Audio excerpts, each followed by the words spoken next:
আমরা বারবার আমরা লজ্জিত হয়েছি। আরে সুরেশ সাউ হুগলি পুরো শেষ করে দিল। বাংলায় বিজেপি করা বহিরাগতদের কাছে সুরক্ষিত নয় বিজেপি করা বাঙালি মহিলারাই। বিজেপি করা যেসব বাঙালি দিনরাত বাংলা পক্ষকে গালিগালাজ করো বহিরাগতদের পক্ষ নিয়ে, তারা দেখো বাংলা পক্ষ বারবার বলে বিজেপি বহিরাগতদের দল। সেখানে বাঙালির কোনো জায়গা নেই। দল ধর্ম বর্ণ নির্বিশেষে সকল বাঙালি এক হও।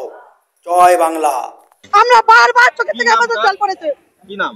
তার নাম সুরেশ সাউ।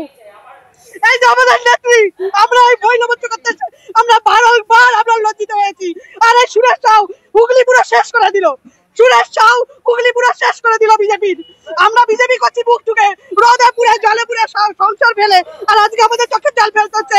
এই লজ্জা আমরা বারংবার সহ্য করছি। আজকে আপনাদের কাছে বললাম যাতে এটা আমাদের রাজ্যে পৌঁছয়, যাতে আমাদের কেন্দ্রে পৌঁছয় যে হুগলি জেলার বিজেপি সংগঠনে কি চলছে। আমাদের মহিলাদেরই যদি সম্মান নেই তাহলে আমরা মহিলাদের কি করে নিরাপত্তা দেবো? আমরা মহিলাদের জন্য লড়বো কি করে বলুন না? আমাদের লড়াইটা তো মহিলাদের যাতে। এই একজন ব্যক্তি হুগলি থেকে সুরেশ সাউ দূর হাঁটো, দূর হাঁটো, দূর হাঁটাও।